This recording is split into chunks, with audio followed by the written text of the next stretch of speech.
Greetings, everyone. Gleekon here again with another episode of Lore of Warcraft. Alright, on the last episode we had some battling of the undead dragons.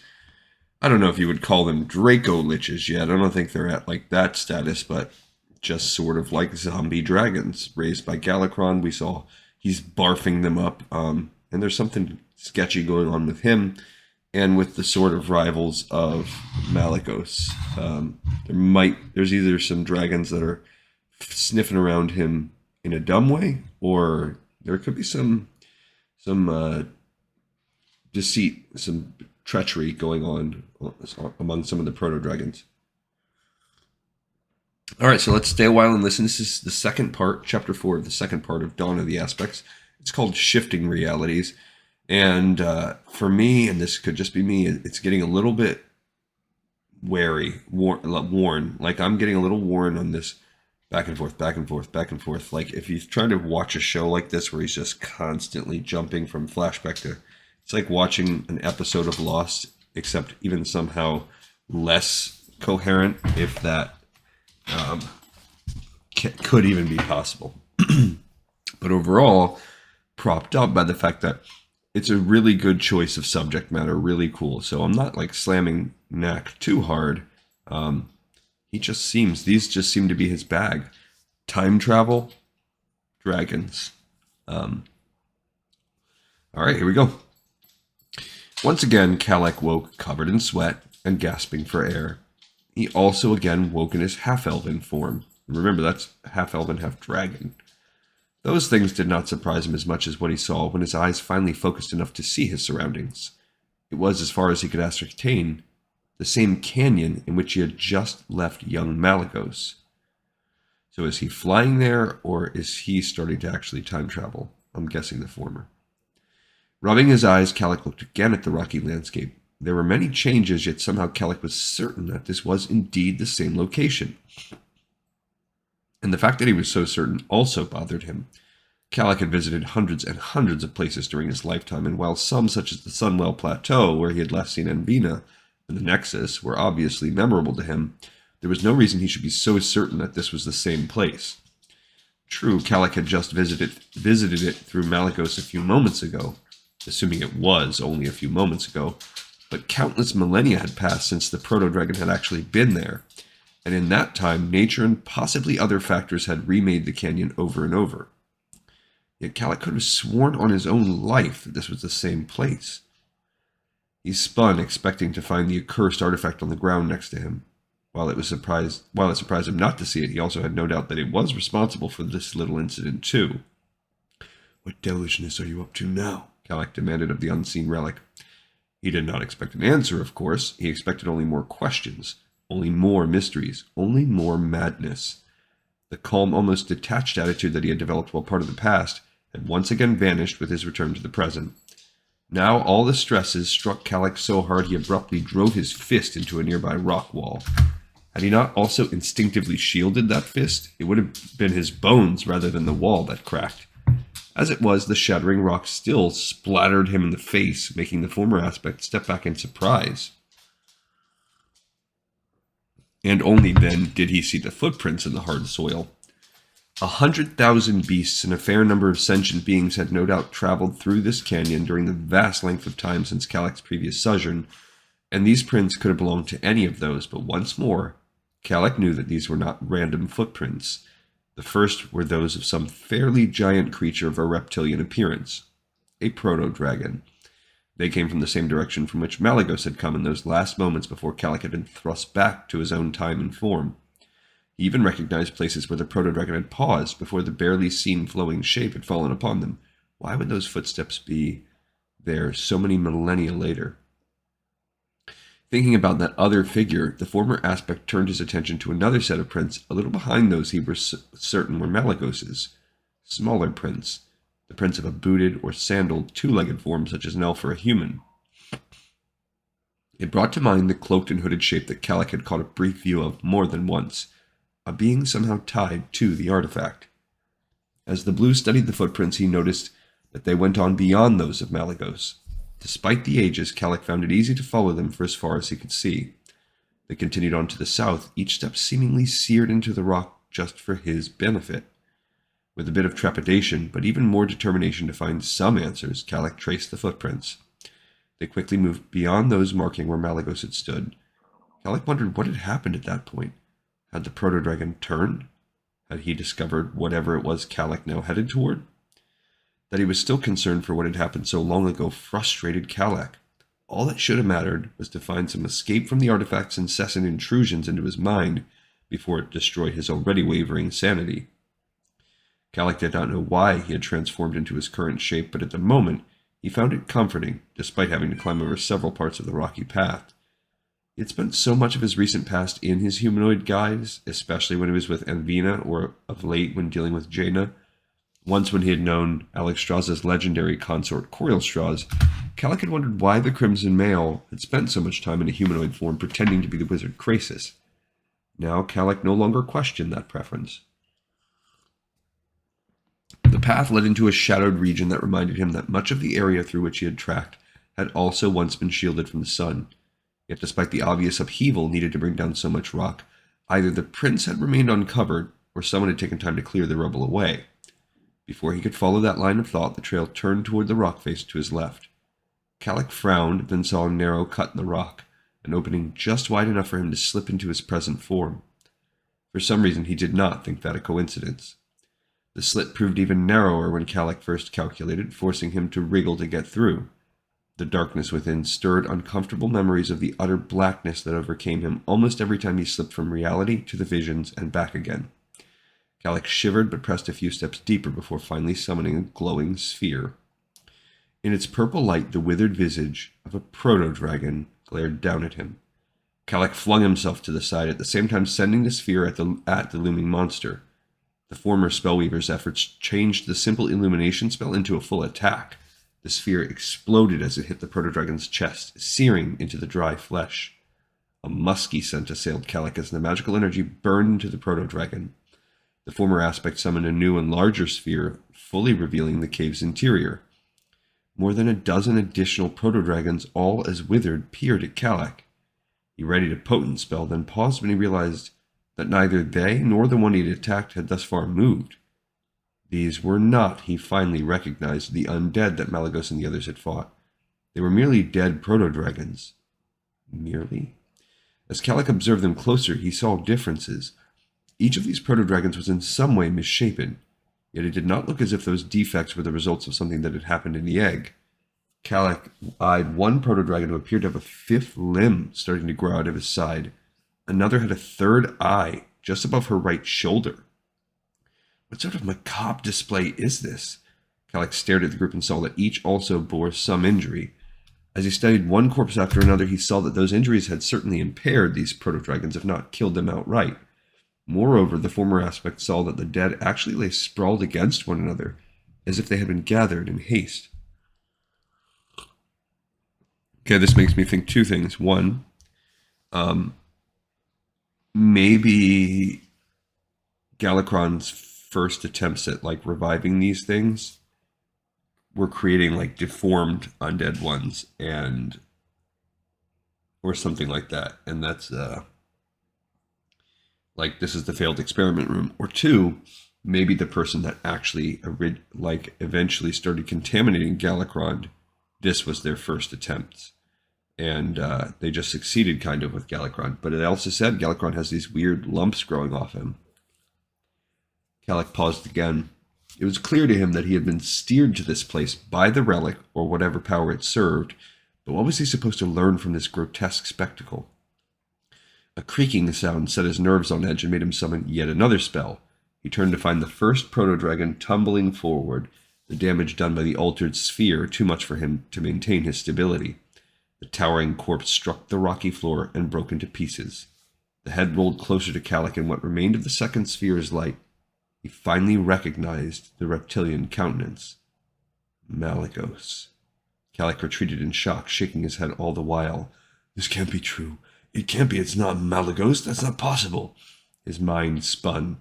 Kalec fell against one of the other corpses, which caused it to tilt into another. Suddenly, all the proto-dragons began falling toward him. In desperation, Kalec shut his eyes and concentrated his power all around him. The cave was filled with brilliant white energy, so bright it blinded even its caster. Gasping, the former aspect dropped to one knee. Head down, he waited for the corpses to bury him underneath them. When that did not happen, he cautiously looked up and found himself kneeling in his sanctum. At first, he dared not move. Kalec shivered as he tried to verify that what he now saw around him was the truth more than the cave had been. He felt absolutely certain that he had been in the canyon, except that would mean that the relic had transported him from one part of the world to another with less effort than it required Kalec merely to breathe. A rapid thumping sound echoed in his head. It took a moment for the blue to recognize his own heartbeat. He tried to slow his breathing, also causing his heart to shift to a more normal rhythm. His surroundings did not change. Still kneeling, Kalec touched the floor. It felt solid, but then so had the corpse against which he had fallen, and the rock through which he had slipped. "This is real. This is real," Kalec muttered, the next second feeling uncomfortable at the fact that he needed to speak out loud while he sought to convince himself. But the cave was real too. It was.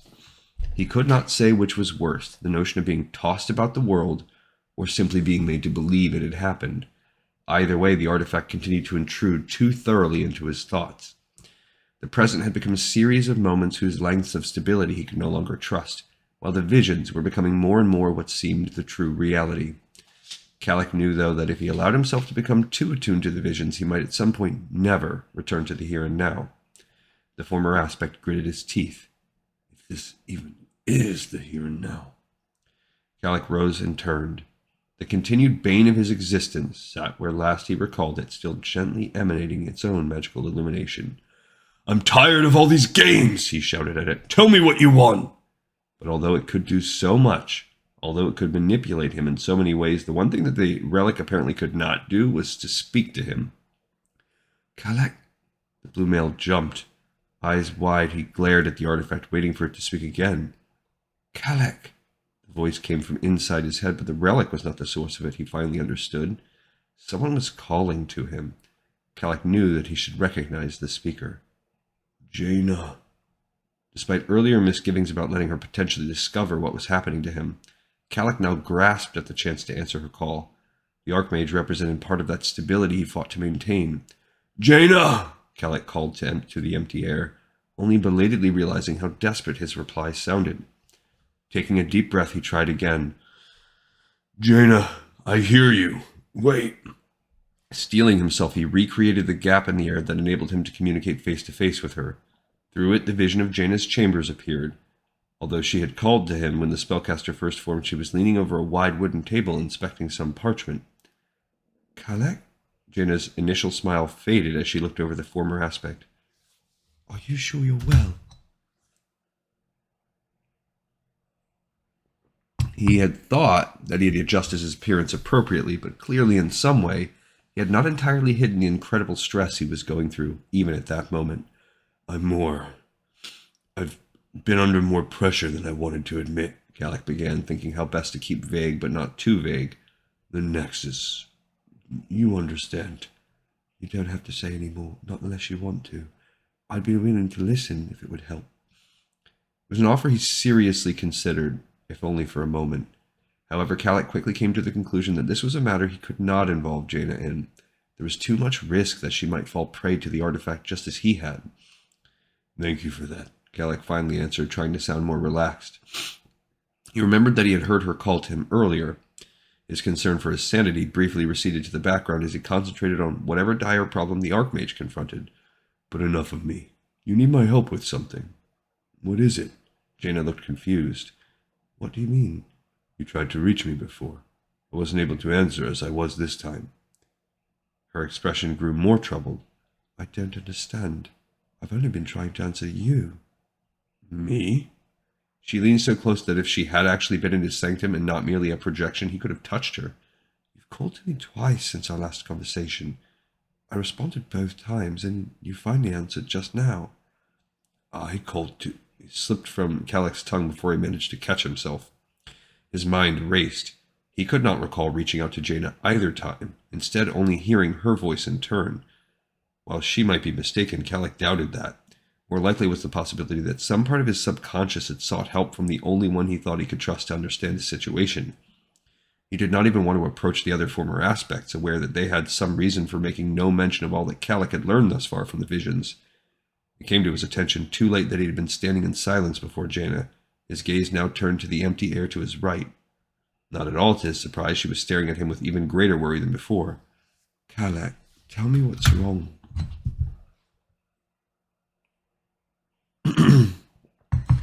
Struggling for an answer, he blurted the only thing he could think of.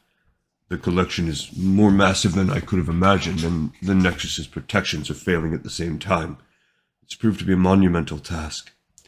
Her eyes narrowed in understanding. As a sorceress, and especially as the leader of the Kirin Tor, Jaina Proudmoore could appreciate the tremendous wealth of magical knowledge and power contained in the Nexus. She also understood the danger of leaving all that unguarded. "I know I offered this before, but please listen this time.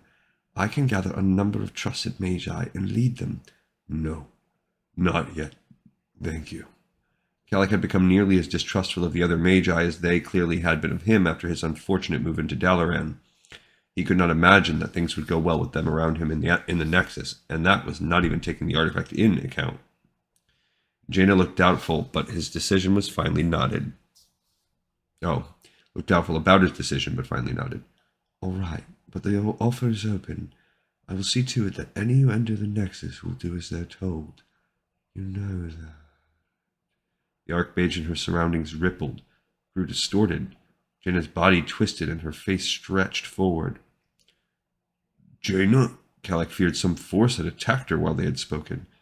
"Wrong, Kalec," she answered, even as her body grew scaled and her sanctum collapsed, becoming a rocky overhang.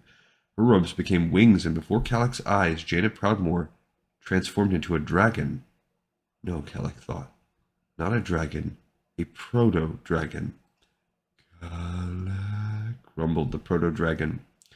He had no chance to answer her, no chance even to dismiss the link between them. Kalec wished it closed, then lost track of both it and the altered Jaina as he felt his body shifting into a more reptilian form. Thoughts other than his own filled his head, dominated his mind. Kalec tried to roar, but his mouth was no longer his. He felt himself receding into the background and the mind of Malygos taking the forefront. The Nexus had become a chilly seashore that reminded Kalec of the area where Malygos had once fished. Malygos was not alone. Alexstrasza stood roughly the same distance from Kalec's host as Jaina had seemed from Kalec.